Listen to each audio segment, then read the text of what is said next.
So everyone out there, 8K Fanatic again.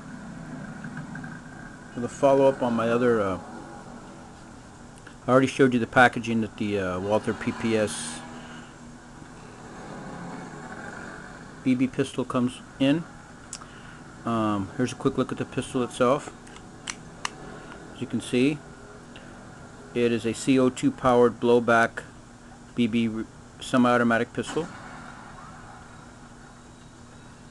And overall construction is pretty good. It's just my TV in the background.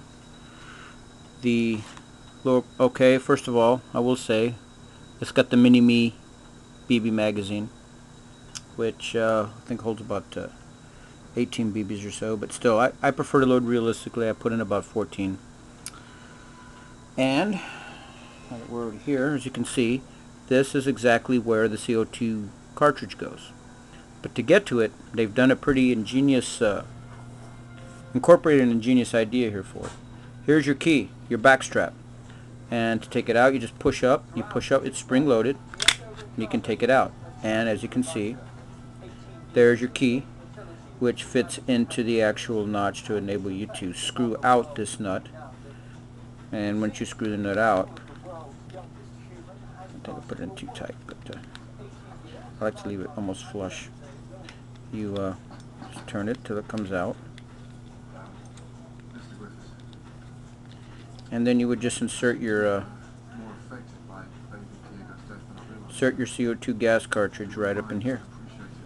And I don't know if you can see it, but the seal is right up here. Now, some companies make these. I have a Glock copy, which in essence, the whole magazine comes out. The whole magazine comes out with, oh, anyway, it's not in there. The whole magazine comes out with the actual CO2 cartridge sitting in the bottom in a very skinny little homage to a magazine, I guess you could say, because it's just, you can see where the BBs are loaded in the front, and back in the back side here, your cartridge would sit, and there's another cage housing it in. Problem with it is you're constantly taking the magazine in and out, and what you're going to do is you're going to start to wear your seal out up in here. So this is probably a better idea as far as regards to the usage of the CO2 system. The upper slide is metal, pretty decent quality of metal, and we'll look at some of the differences here. The Walther logo is clearly embedded in the side of the pistol here, and in the actual polymer hand grip here and here, and again on the bottom of the magazine here. Now, the Walther PPS is a semi-automatic combat compact pistol designed to be much more easily concealed as a backup weapon. It is striker fired internal hammer, which I'm not crazy about pistols that have an internal hammer. I like to be able to control the hammer myself, but hey, that's alright.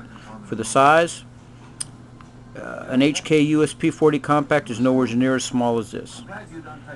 Close, but not quite. And of course, being a Walther pistol, the Walther PPS is got German quality in it, which won't let you down. I've seen several review videos on it, and the real pistol just fires and fires and fires, and that's what you want. For every time you squeeze the trigger, you will get around, as long as you're not out of ammunition, of course. Anyway, here's a slide lock to the rear. Now, just let it go forward, and the barrel is metal, both outer and inner sections. A very decent barrel, I think, as you can see there. I don't know, the other videos didn't show a lot. Now, the one thing, when you cock it open, you still have nothing but a block of metal. You don't really see a imitation chamber inside or anything. And you lock it back because the magazine's Anyway, now I'm going to show you the airsoft version. Now, I've had this airsoft version for a while. It's, I don't know, one of many. I bought this one actually at Academy about 2.5 years ago or so after the. I think it may have actually also been a Umarex pistol, but I don't have the packaging anymore. Anyway, it has a full airsoft magazine, a definitely plasticky non-composite ABS resin lower body. But even so, considering it does have a cast upper slide, which adds a little weight to the pistol. Nowhere near as much as the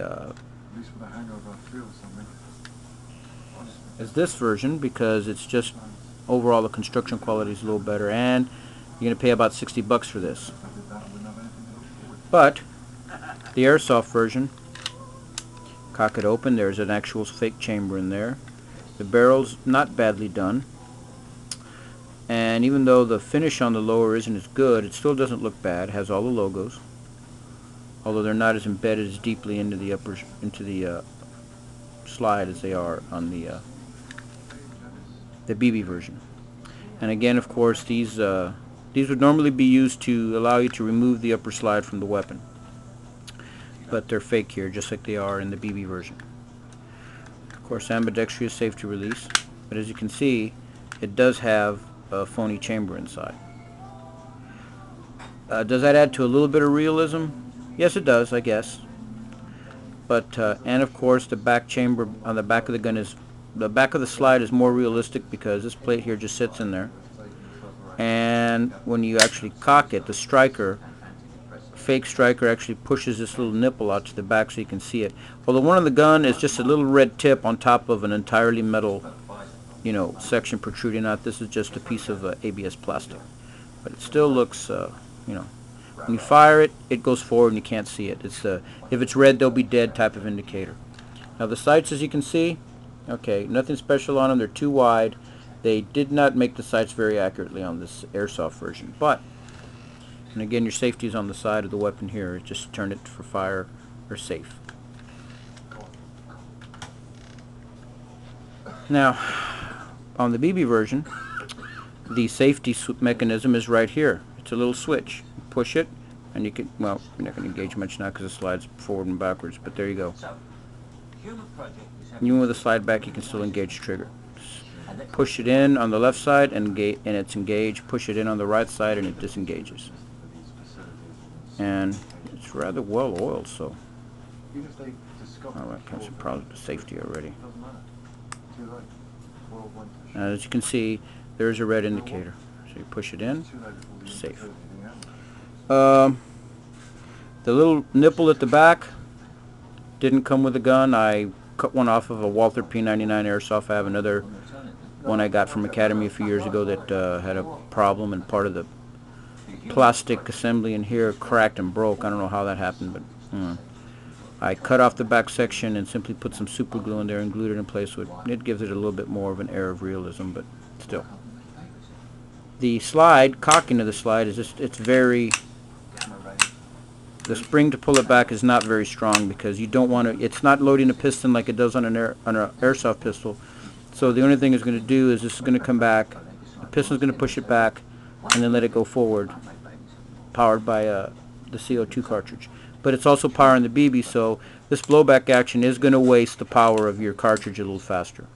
Having the realism is going to affect the life and power of the CO2. Now, according to the package, let me get it here for a second.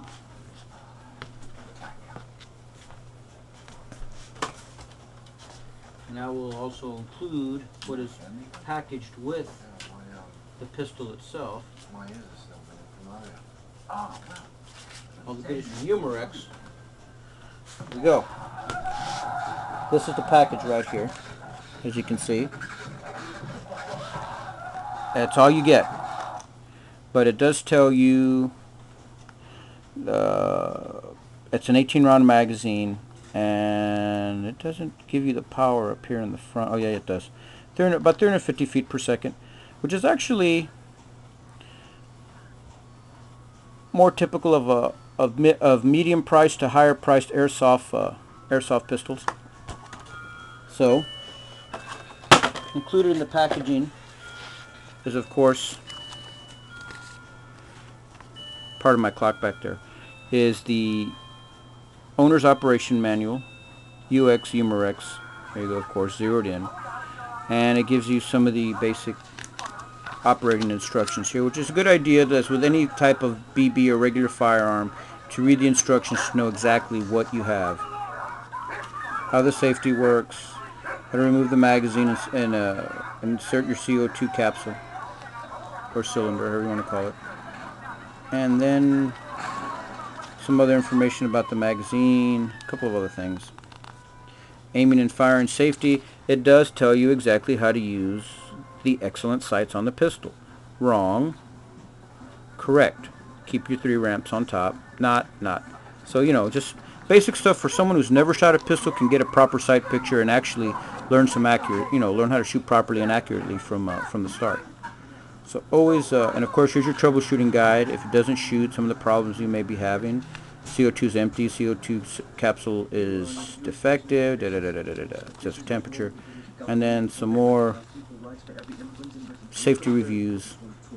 And then it goes on to Manuel de Propriétaire. It's in French, so you can get on and read it in France. In François, if you choose to. And I think it's also in Spanish in the back, so one more language, see what it is. Nope. Manuel de Instrucciones, yes, Spanish. So anyway, you also get, sorry about that, you also get the zeroed in booklet here, which talks about, what does this talk about? Little information on registering your product with Umarex. You can go to umarexusa.com and register it, which might not be a bad idea. Also comes with, do not return this product to the store. Air guns and airsoft guns will be returned to the manufacturer for service, repair, and replacement, and then it gives you information on what to do. And of course, air gun safety rules, which everyone should read. They won't sell these guns to anyone under 18 years of age, but still, it does not hurt to follow these basic rules. And it's basically the most common sense basic safety rules. Like, for example, always keep the muzzle pointed in safe direction. Treat every gun as if it were loaded. Good rules to live by when it comes to firearms. And of course, for ages 16 and older, but you have to be 18 to buy it, if I'm correct. I know they check ages for airsoft purchases there at Academy, because the guy behind me was buying another BB pistol, and they were checking his age. He didn't have his license with him, so. And then here's a quick look at some of the other objects offered. Walther model, and these are all in BB, so wow, I didn't know that. Let's see, you get the PPKS in BB, 177 BB, the CP99 compact, the PPS, which is the original version of the PPK. Yeah. No, the PPS, sorry, that's one I have. The PPQ, CP99, CP88, the Nighthawk, the P38, and the CP88 competition. And most of them giving the actual danger distance all the way out to about 300 yards. Velocity in feet per second, let's see, the PPS is supposed to shoot about 350 feet per second. So, we'll see. Anyway, my friend has a chrono. I'm going to borrow it and see if it actually does. And here it is in French. And it has, of course, instead of the caliber, it has it in the industry standard, which of course would be metric, or System International, sorry. Sistema Internacional, which would show 4.5 millimeter BBs. And of course your velocities in meters per second look a lot less impressive, because it's obviously a meter is a little over a yard, so still, for the PPS, that's not bad. 102 meters per second. Dangerous out to 274 meters. Anyway, all this comes packaged with the pistol, and a little ad here for Umarex. Another pellet pistol, more precision pellet pistol with more power that you can get. So anyway, all this stuff gets packaged in there. Now, I know what everyone's thinking. All right, you're going to spend all that money. Are you going to get your money's worth? How well is it going to shoot? Well, I want to put this thing through a test with a BB can. Sorry, a couple of empty Coke cans, some beer cans, some targets out at a couple of varying distances, and we'll see just how well it shoots. And a couple of my my rotating little targets that I have that I usually use for some of my pellet rifles that spin when you shoot them. So we should be able to see if these sights here, and again, I don't know if I showed you the sights real well, but this is a nice sight setup here. I think it should work pretty well for the gun. And we're going to see exactly how good it does when I actually shoot some footage of it firing. So until the next clip, this is HK Fanatic. Out!